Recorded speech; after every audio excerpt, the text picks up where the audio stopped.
Blog Talk Radio.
Hello and welcome to episode number 92 of Songs of Selah here on 17 Numa Radio. I'm your host, Scott Thomas Outler, and it is Monday, January 6th, 2020. Happy New Year, my friends.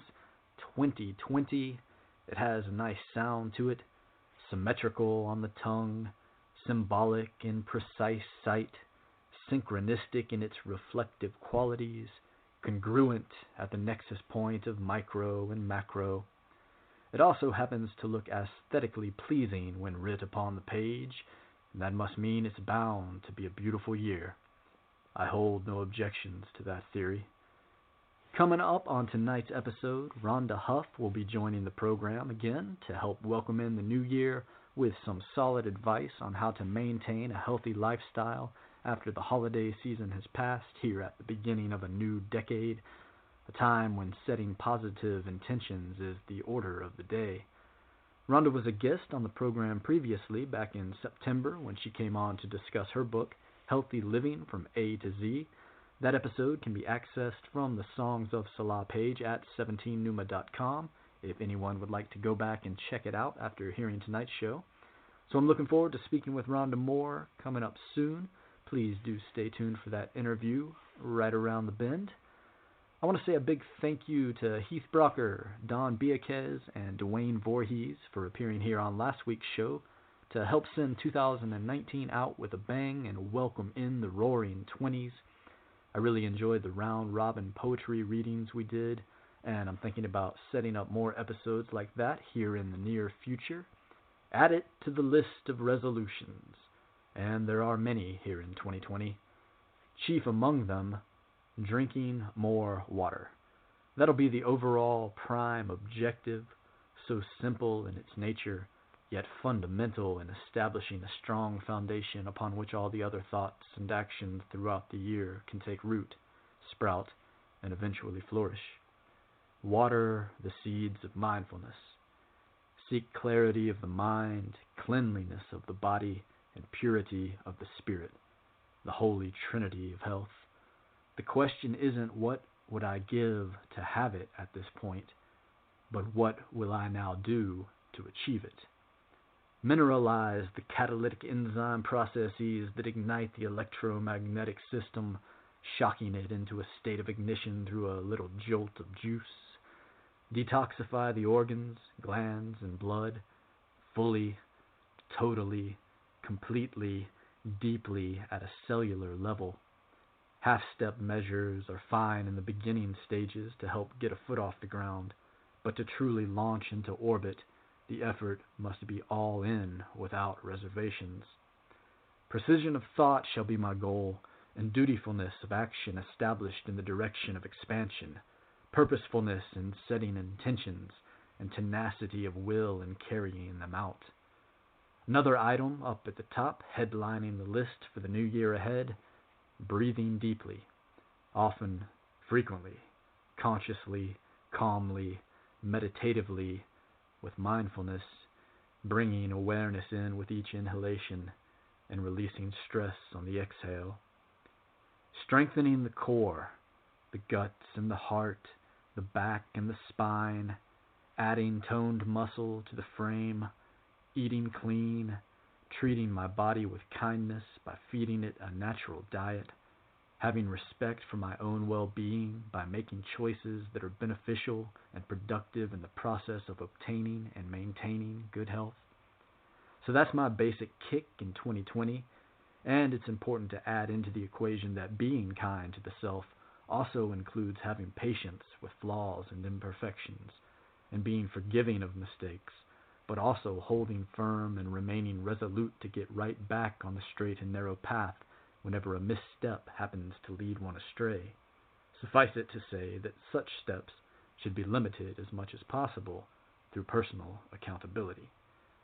This is just a partial accounting of my resolutions for 2020, of course, as I'm not even touching on what I hope to accomplish with my writing and here on the podcast. But I'll leave those subjects for next week's episode and maybe even stretch the idea of getting my house in order out for all of January's episodes. But tonight's show is going to be focused around the concept of health, so I thought it would be a good time to flesh my intentions out a bit in that regard. And now that I have, that'll just about wrap things up here at the top of the show. Let's go to a music break now, and then come back on the other side with tonight's guest, Rhonda Huff. Stay tuned.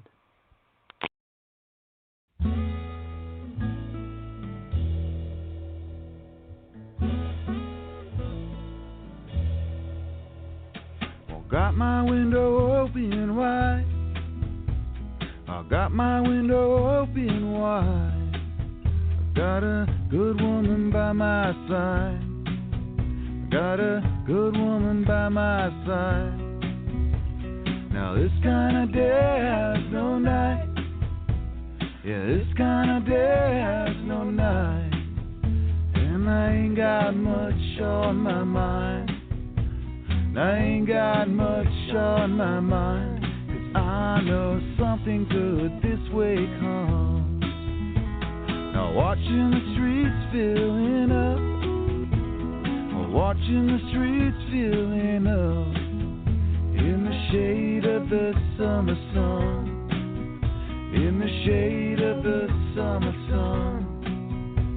Got sweet apple pie on the stove, got sweet apple pie on the stove.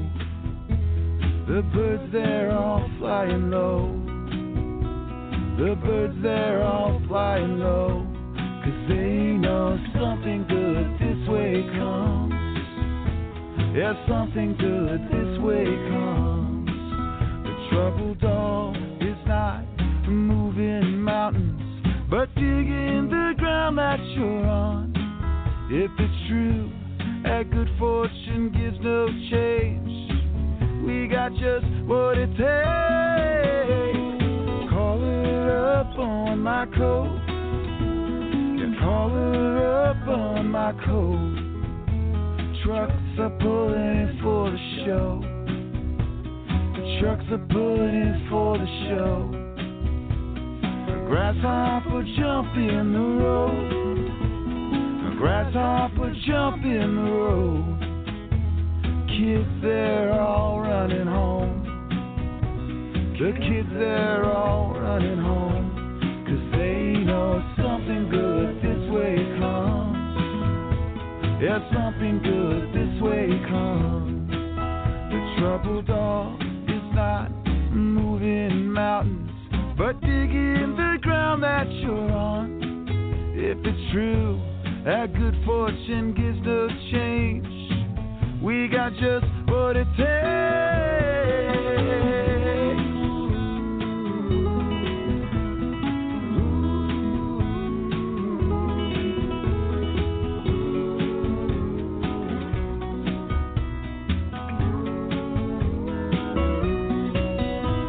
I got my window open wide. I got my window open wide. I got a good woman by my side.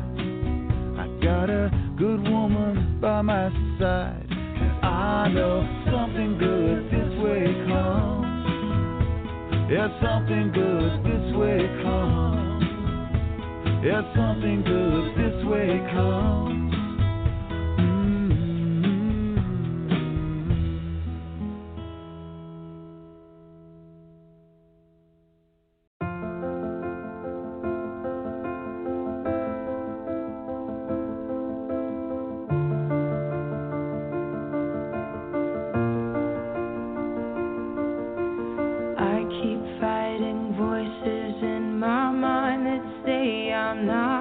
enough.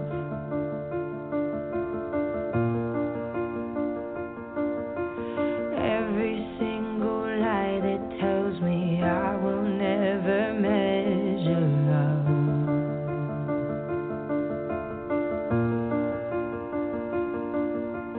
Am I more than just the sum of every high and every low?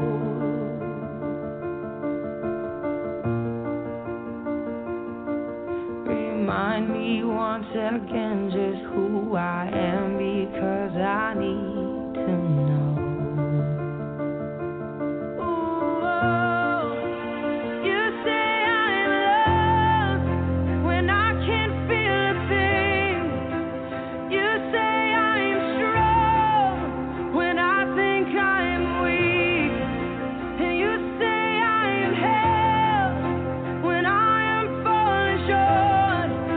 And when I don't belong, oh, you say I'm yours.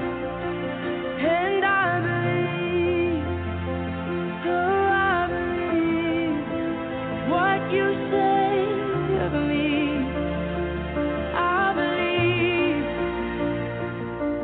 the only thing that matters now is everything you think of me.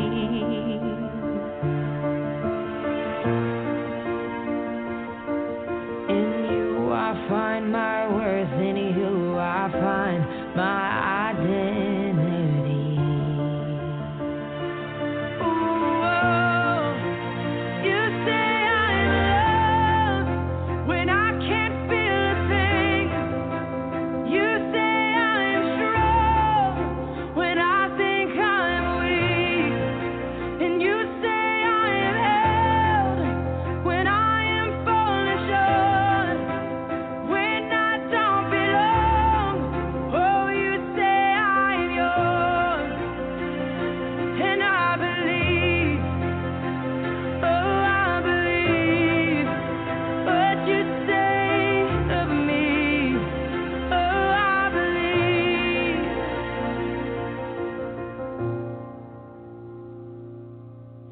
Taking all I have and now I'm laying it at your feet.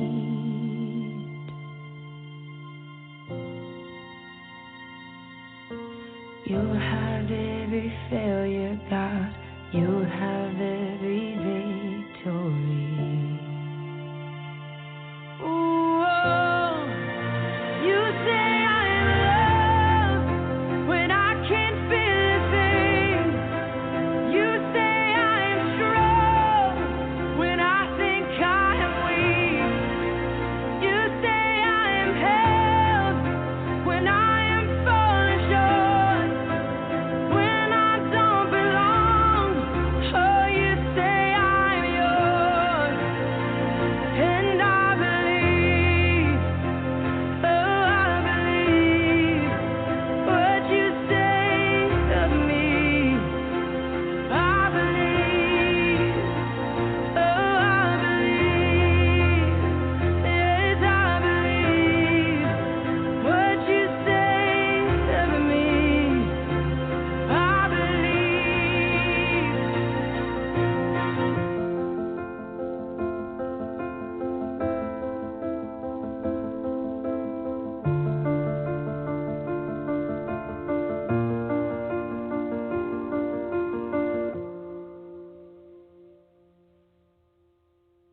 Welcome back to Songs of Selah. I do encourage listeners, if you haven't already, to please take a moment at some point and subscribe to the 17 Numa Radio channel. It's easy to do and it's free.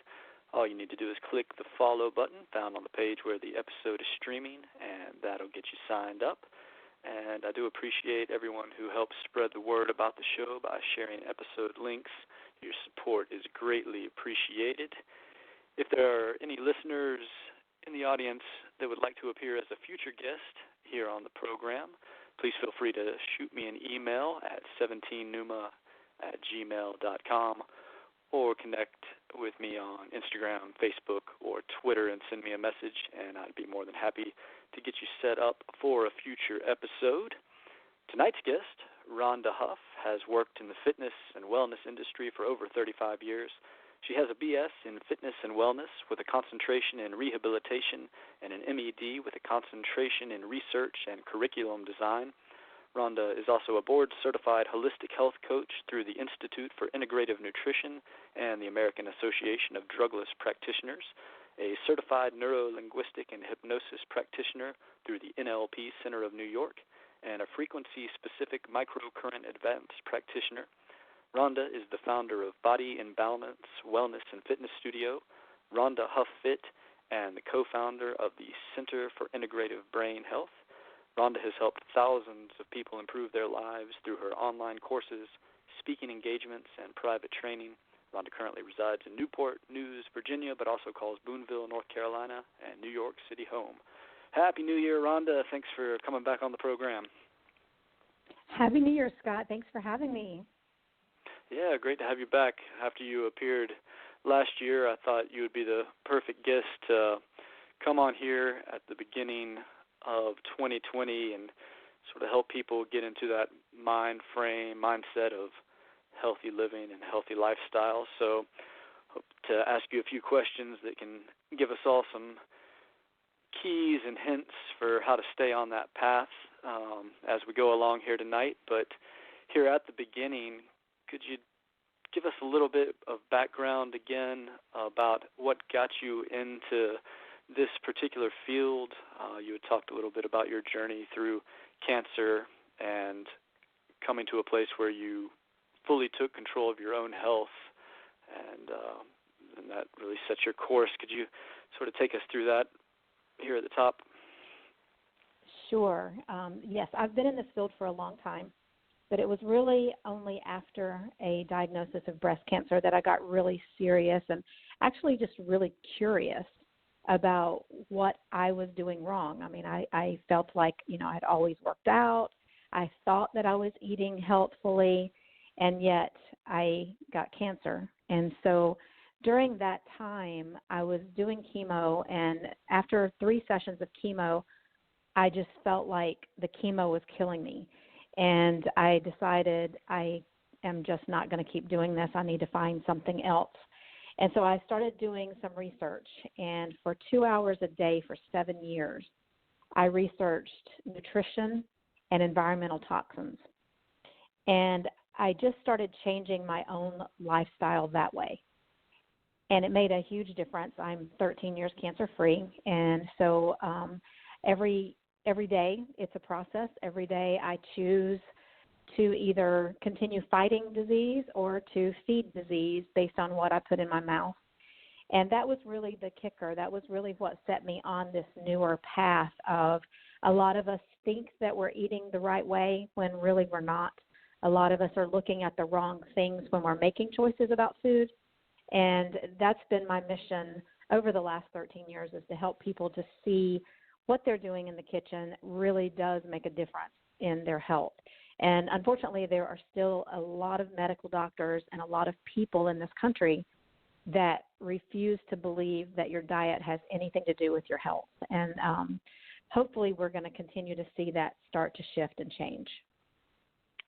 Absolutely. I second that idea for sure. A lot of the doctors come out of schools and they aren't even really taught the nutrition courses there, and are kind of Correct. even guided away from it in a lot of cases as Correct. well, which is a sad state of affairs for sure.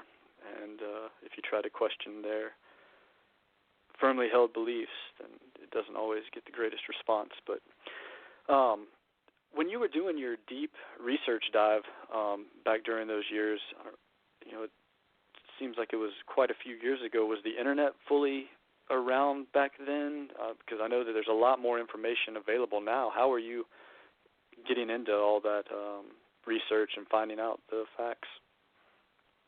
Well, some of it was online, but a lot of it was medical journals and nutrition journals, and actually just reading the research that was coming out of different places. And fortunately, when I received my Master's of Education degree, one of the things they taught us was how to do proper research. And the bottom line with research is to find where the money is, and that's where you're going to find the bias. And so part of that 2 hours every day of research was literally tracing back what I was reading all the way to the foundational source, which was the money. And so if I was reading something, let's for example, if I was reading something about milk being healthy for something, but I trace it all the way back to the money, and the money is coming from the American Dairy Association, then I'm going to throw that research out because there's going to be a bias. There's always a bias in research. And it's very hard to find places, even colleges now, it's very hard to find places that are not going to have a biased opinion based on who is funding that research. So it's a very scary thing when someone comes to me, as they regularly do, stating, oh, I read this online. Okay, you read that online. Where did it come from? And where is the money? Because if you don't know those things, you really can't trust what you're reading. Absolutely. It's so important to have that discernment because everyone out there has their agenda. I was just watching a video recently talking about the Monsanto system and all the labs that they would pay to have their research done at and then just throw out any results that didn't fit their needs and go with the few that did. And then those board members changing back and forth and all that sort of shenanigans that they're up to. But yes.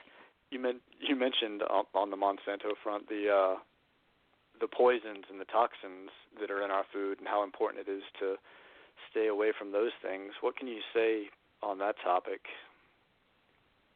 Well, one of the things that it's really interesting is that at any given time, this comes from the Institute of Functional Medicine. They say that at any given time, there's at least 700 toxins in a human body's bloodstream, and that newborn babies actually have over 200 toxins in their bloodstream on the day they're born. So toxins is a problem. People say, well, our bodies are designed to deal with toxins, and that is 100% true if the liver is functioning at full capacity, which especially for Americans, none of us are having that issue probably. Most of us are going to have some type of issue with our liver not being able to completely filter everything that it needs to filter. At Rhonda Huff Fit, we do an annual detox program. So we start in mid-January and we run through the end of February, and we do a 6-week whole foods detox. So it's not a bunch of weird drinks. It's not any kind of powders or supplements or anything like that. It is literally just going back to everything that's natural and everything that's from nature, getting rid of plastics, getting rid of soy, getting rid of gluten, getting rid of sugar, all of those things, and also getting rid of just the way that we're thinking, any kind of stinking thinking, going through your household cleaners, your makeup, your skincare, getting rid of toxic people, or at least setting boundaries around how much time you're giving those toxic people, because all of that is important. The metabolic detoxification is an ongoing process. It's something that happens every single day, and it's something that we need to be making sure that as we're going through, the liver, the kidneys, the large intestines, the lymphatic system, the sweat glands, all of those things are super important to help us detox. And if any of those detoxification pathways are blocked or unhealthy, then the toxins are just going to keep building up in the body. And so that's one of the ways that I like to help my clients kind of jumpstart the new year, because everybody is going to mess up at the holidays. It's just going to happen. And I'm a huge believer in keeping things balanced. I'm a huge believer in, if you want a piece of cake at Christmas, have a piece of cake, eat it with gratitude, eat it with happiness, say a little prayer for every single person that was paramount in putting that together for you, all the way back to the farmers and the truck drivers that got the ingredients to the store. Just eating with a grateful heart will actually change the way that your body processes things. But, of course, the new year is a great time to say, okay, we've had our fun through the holidays. Now let's get some of this crap cleaned out and start over again.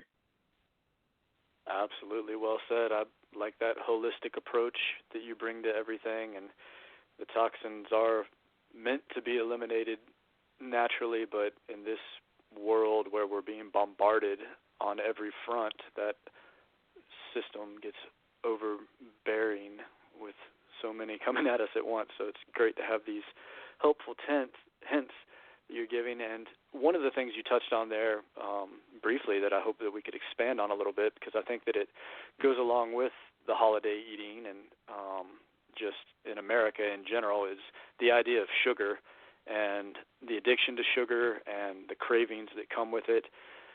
What are your thoughts on processed sugar and maybe some helpful ways that we can, if not completely eliminate it, get away or pass through those cravings when trying to come off of it? Yes, sugar is 8 times more addictive than cocaine. So I always try to have a lot of compassion for people that come to me and say, I can't give up my sugar.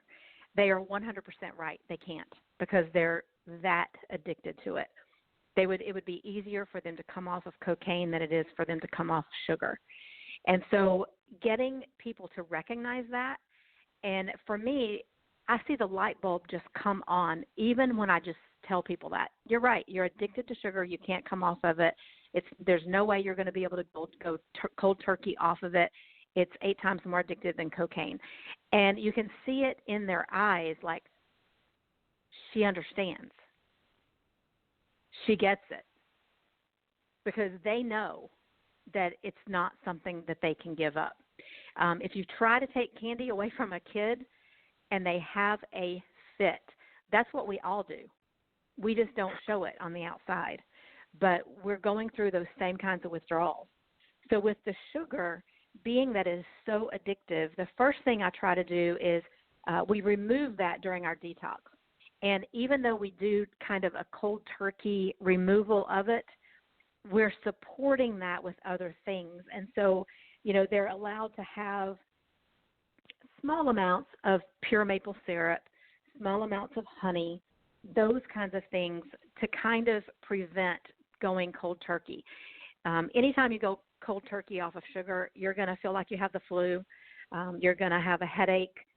You're going to have immense cravings. But the other thing with sugar, and a sugar craving at its very core, someone who feels like they need sugar, it's their body's cry for energy. And we know that the most energy-dense foods are dark green leafy vegetables. So as someone is coming off of sugar, I'm putting a ton of dark green leafy vegetables into their bodies. So they're carrying around kale with them all day long or spinach with them all day long. When they get those cravings, they go for the kale or the spinach. And if they will give that 15 to 20 minutes, the craving will go away. Because what's really needing to happen is your body needs the energy, and the sugar is a trick. So the sugar, you take in the sugar, you get this immediate burst of energy, but then we all know that spikes and then it plummets and then you feel worse. So you have to do it again. When you're doing the dark green leafy vegetables, it's nourishing the body. And one of the things that I don't do if I'm just doing like nutritional counseling with people, I don't take food away from them. The detox is a little bit different because everybody coming in knows this is 6 weeks, it's strict, this is what we're doing it together, it's great results, people love it.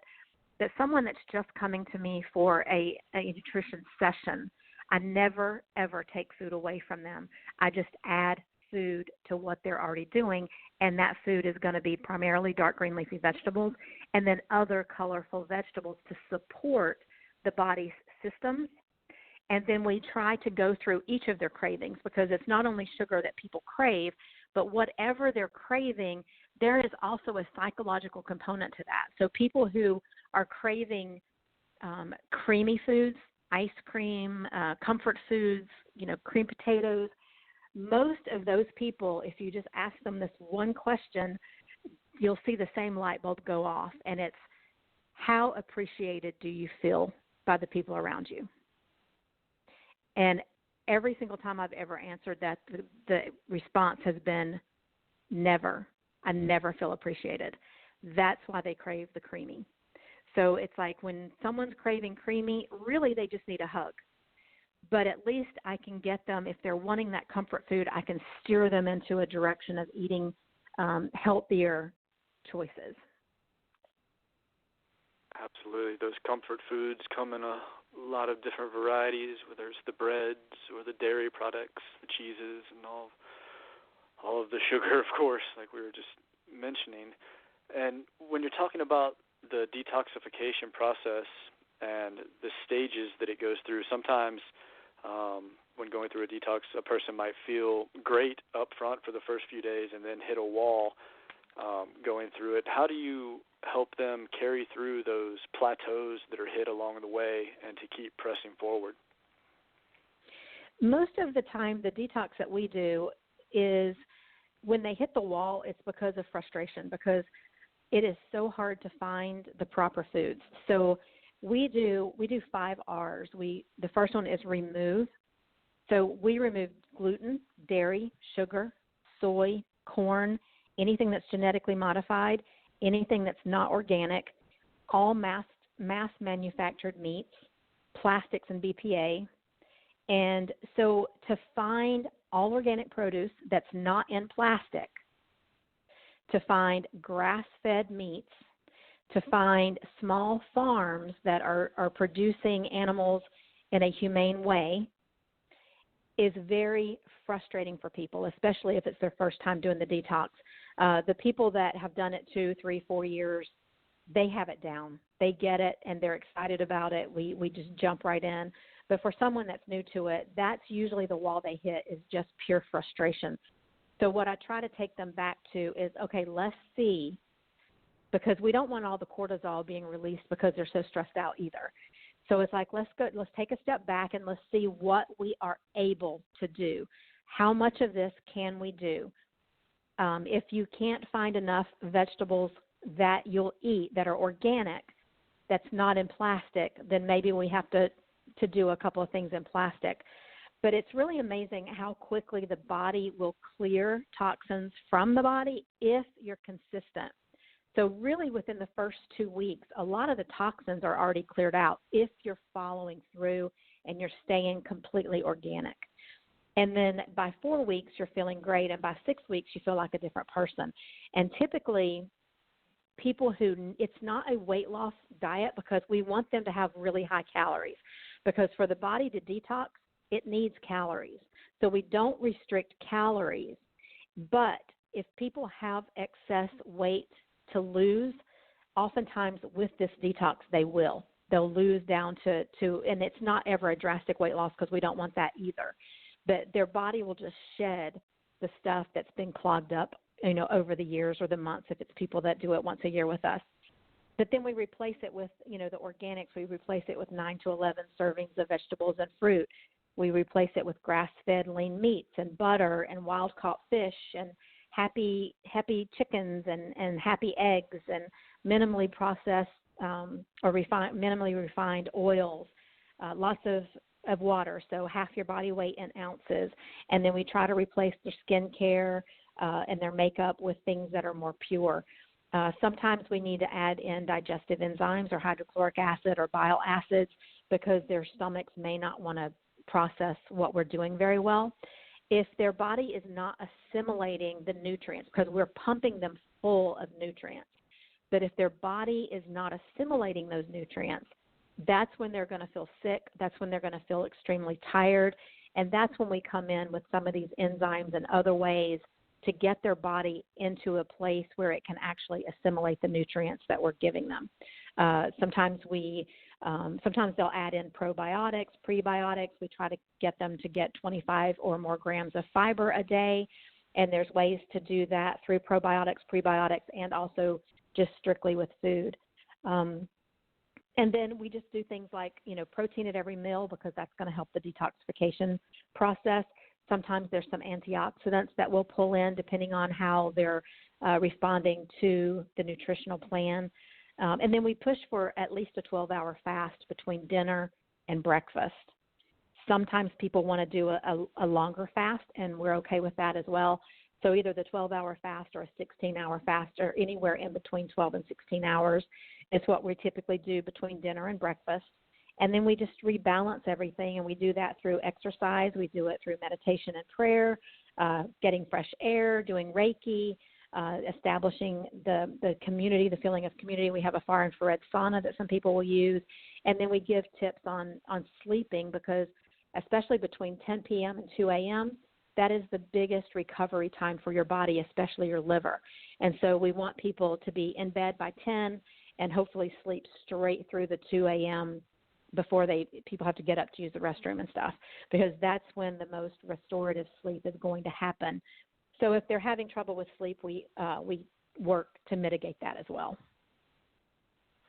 What a wonderfully well-rounded program you just described there. Hit on all the key topics, and it really is amazing how resilient the body is and how it swings back into alignment so quickly once these unnatural causes that many of us here in America have grown up with and didn't even realize were working against us all those years are eliminated, and the natural course is allowed to take its place.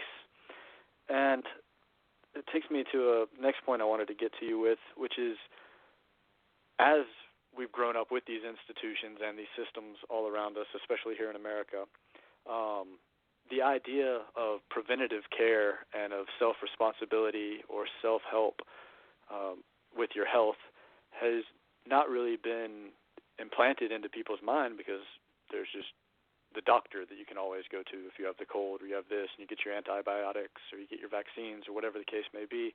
And so how do you help someone that maybe has never been in the mindset of taking on that personal responsibility for their health rechange their thinking and reconfigure it to know that they do have that power that's within them?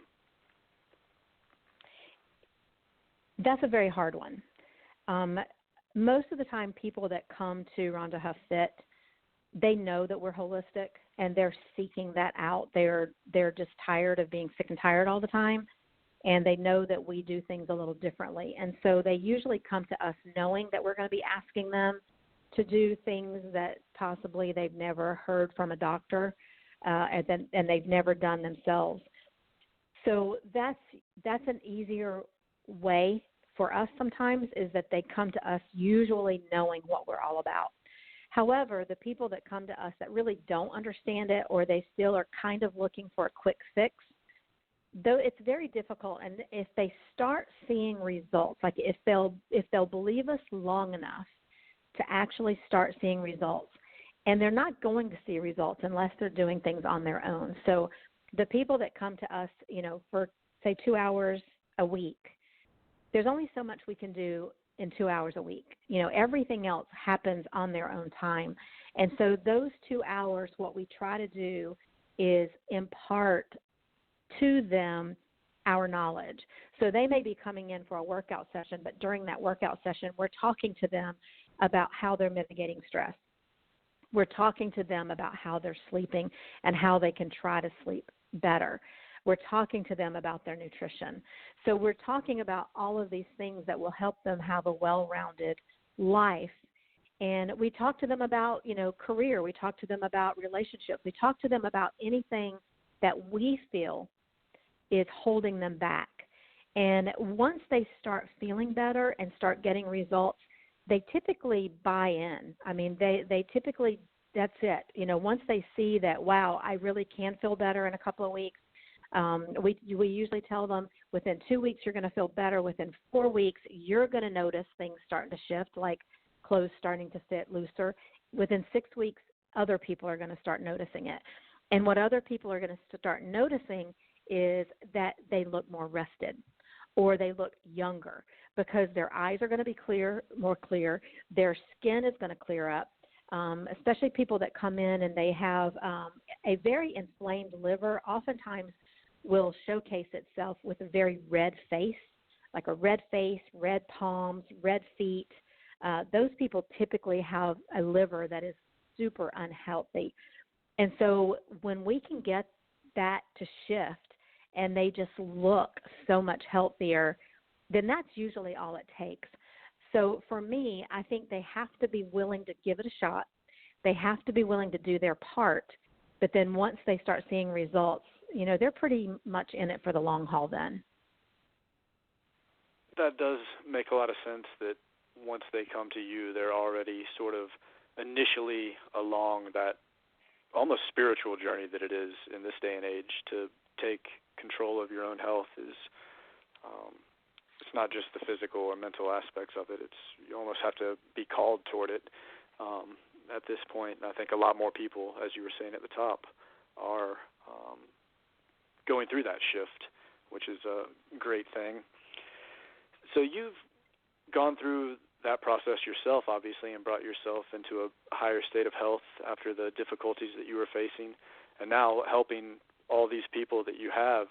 I imagine that must be a very fulfilling place to be in the world. How does it feel to you when someone comes in there with a debilitating problem and you're able to guide them to see the light again? It's the most remarkable thing in the world. I mean, it really, truly is the reason I do what I do every day. It's the reason that I work so many hours, because it's so fulfilling to help someone and to see someone's life change because you were able to help them get to that next level. It's, there's people that come in sometimes and they'll just cry and they'll thank us for what we've done. And it's truly life-changing, and every time it happens, it just gives you that extra boost that you need to keep going and to keep pushing forward and to keep trying and to keep learning, because it changes. Medical science changes every day, and we need to get back to the art of practicing medicine, which that's not what most doctors do anymore, but there is an art to it because it's not black and white. And when you're working with someone that's tried every diet out there and they're frustrated because maybe one friend did well on keto and one friend did well on the Mediterranean diet, another friend did well on sugar busters or whatever, and nothing worked for them, to be able to come in and have someone to say, let's talk about you, because your body is different than everybody else's body. Your body is going to respond to what your body wants to respond to. So we just need to figure out what that is. And so I get very frustrated with diets. I don't like diets. I don't believe in diets. I believe in healthy eating, and I believe in figuring out what your body likes by becoming a student of your body. If there's something that you eat and you're immediately bloated and gassy and your fingers swell up the next day, why do you keep eating that? Your body obviously doesn't like it. So just taking people through that kind of thing to where they're really getting in tune with your bodies. And when we're working with training, even like when we're working with exercise, we still tell them, yes, we're the fit coach. Yes, you're looking at us for guidance. You're looking at us as the expert, and we'll receive that. However, you live in your body every single day. So you need to pay attention to what your body is saying with everything we do. And if your body is saying, for whatever reason, I don't like this, then we need to know that, because we need to make adjustments. Because sometimes things just won't feel right to someone. And those are clues that perhaps the brain is shutting down a muscle, because the brain is very protective of our nervous system. So if the brain thinks that a nerve is getting ready to be injured or it's getting ready to be pinched, it will literally shut that muscle down. So those kinds of things help us as trainers to know, okay, something's going on. We need to look into what that is too. And so we're much more about just getting people to a state of holistic health, whether that's emotional health, physical health, nutritional health, or cognitive health, than we are about looking good in a bikini, even though our people tend to look good in bikinis as well if they follow the program, but that's not what we're all about. That's such an important point of having that individual protocol that's catered toward each unique person, because I'm sure that you have people coming in there for all different reasons across the board.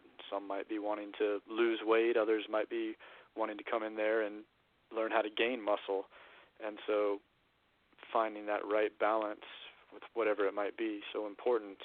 But something that can be taken into effect for everyone and used is something you touched on a minute ago, which is getting the proper sleep. And you had talked about getting that 10 to 2 window in there. Are there any more helpful hints you can give on the idea of sleep? Because I know that that's another major issue that Americans deal with. Yes. A couple of the big things is, the melatonin cycle. Back before we had electricity, that was just a normal cycle. So your melatonin increases as it starts getting dark, and then the cortisol rises as it starts getting light. And so your cortisol and melatonin do this really beautiful dance. But because we are living with electricity, our brains get confused because it's like, okay, am I supposed to be continuing to produce cortisol here, or am I supposed to be producing melatonin? And once melatonin is released in the brain, it's going to be there for about 12 hours.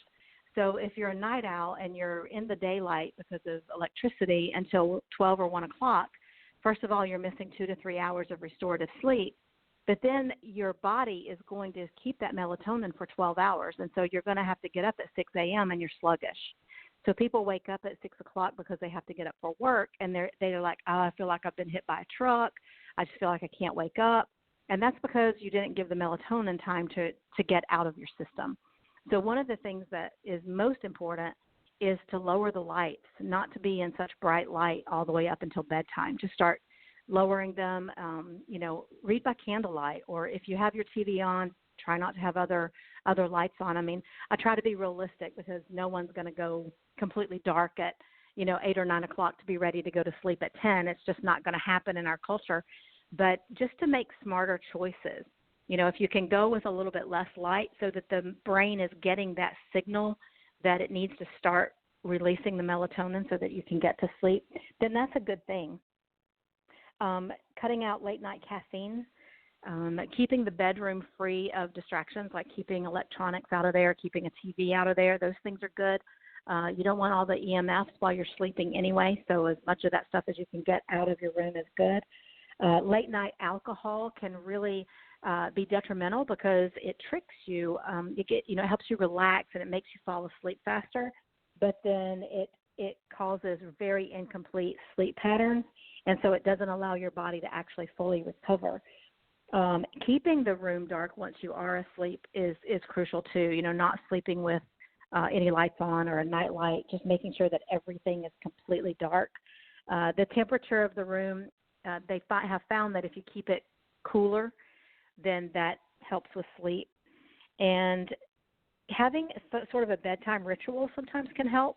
So if you think about when you were children, maybe you brushed your teeth and maybe you had your parents read you a good night story, having some type of ritual that's the same so that it kind of signals, okay, we're getting ready to wind down. Anything that's on your mind, get it journaled. Write it down. I tell people if they wake up in the middle of the night with things on their mind, keep some type of pen and paper beside your bed so that you can write it down. You don't even have to turn your light on. Just scribble it down. Once it's out of your brain and your brain knows that you've written it down, the brain will relax a little bit, because what the brain is trying to do is like, oh, you need to take care of this. You need to take care of this. You're going to forget about this. You can't go back to sleep because you're going to forget about this. So if you write it down, it signals to the brain that, okay, this is going to get handled. So now you can just chill out and relax. Going through breath work, and the breath work is one of the things that has helped me the most. I used to have horrible time going to sleep. Once I was asleep, I was fine. But breath work and Delta sleep music are the two things that really, really helped me.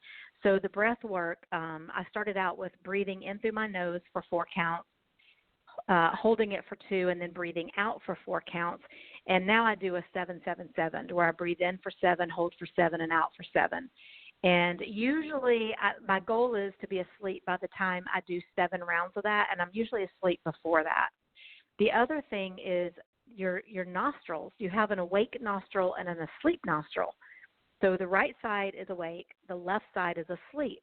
So if you're finding that you can't fall asleep, if you'll plug your right nostril most of the time your left one's going to be stopped up if you're not falling asleep.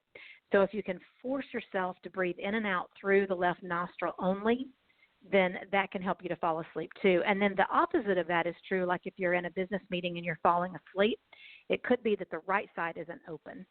So if you do the same thing, then you can flip that around as well.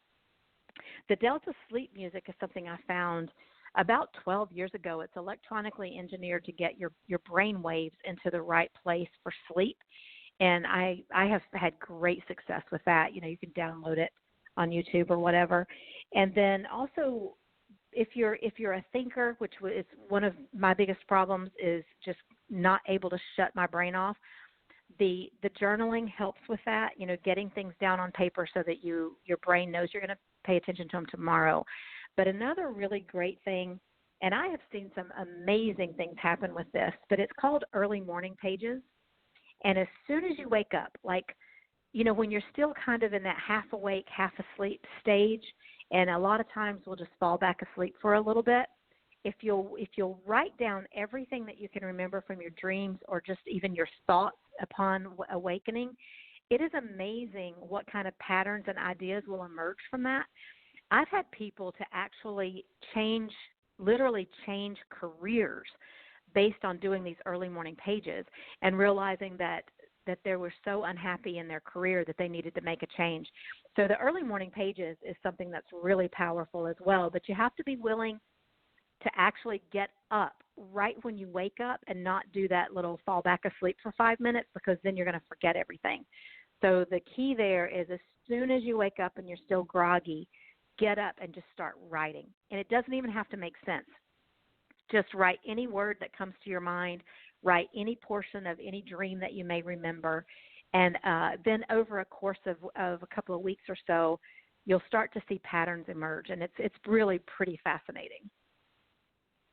I love that idea about the journaling there. It's amazing the way that intuition can flow through when the mind is still in between those two states or two planes of existence almost. And I always say yes. that for writers and poets out there, writing and journaling your dreams when you first wake up is a great way to set the day and set the intention in a creative mode for the day too. So it sort of goes along in a twofold way there.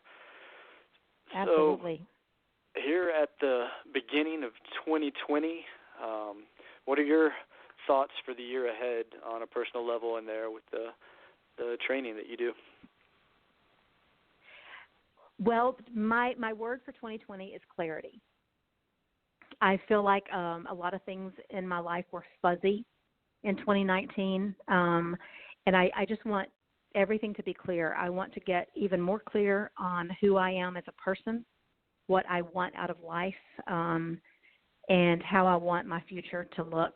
I want to be very clear on what types of people I allow into my life and the boundaries that I set around that. I want to be very clear on where I'm going with my business, where I'm going with my book, what's on the horizon for possibly the next book or the next business. That's my goal this year is just getting more clarity. 2019 was just fuzzy is the best word that I can use. I just got a little off track in 2019. My attention was not always where it needed to be. And so I want 2020 to be the year of perfect vision, the year of clarity, a time of really looking at my life and what I want out of life and stepping forward with full confidence. Excellently said. And 2020 is the time for perfect vision, absolutely. And so I wish you well in all those endeavors, and especially with the next book. I hope you'll come back on the program again and talk some more when new events come about. People can go to rhondahuff.com to find out more about the programs and online courses that you offer, and they can find your book there and also on Amazon. Any other final words you'd like to leave with the audience? I just hope everyone will take the time to reflect on 2019 and set some intentions for 2020. And just remember to not just make resolutions, but actually set out some behaviors and make sure that your resolutions are very specific and time bound so that you can monitor if you're working in the right direction. But I just wish everybody a wonderful, wonderful new year, and just 2020, that's the perfect vision. I wish that for everyone. Absolutely. Well, thank you so much for coming on again, Rhonda. A lot of helpful hints, especially about the sleep that you were talking about there and detoxification. Hope everyone will go back and listen to this episode again with a pen and paper and take some notes, because there's a lot of useful information there. So Happy New Year, Rhonda. Thanks so much. Happy New Year to you, Scott. Thank you so much. Thank you. Have a great night. You too. All right, so go check out rhondahuff.com. You can find a lot more information there, and if you're interested in working with her, you can get an online course as well. So go check that out, and we'll be back here next Monday at 8 p.m. Eastern. Thanks to everyone who supports the show, subscribes to the channel, and helps spread the episode links. Greatly appreciated, and we'll see you next time. Can go out with a little Pearl Jam.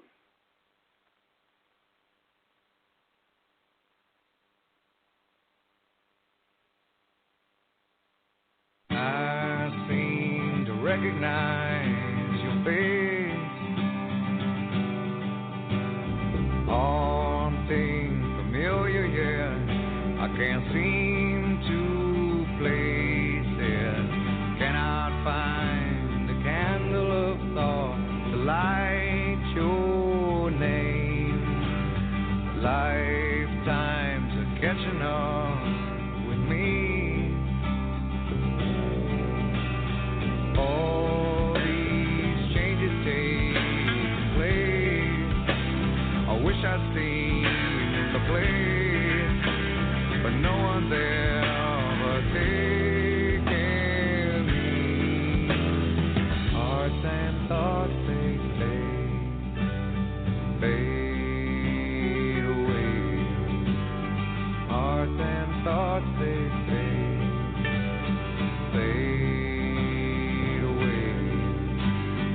I swear I recognize your breath. Memories like fingerprints are slowly erasing. You wouldn't recall, or I'm not my father. It's hard when you're stuck upon the shelf.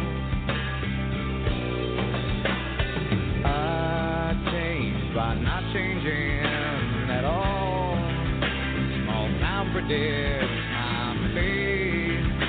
Perhaps that's what no one wants to see.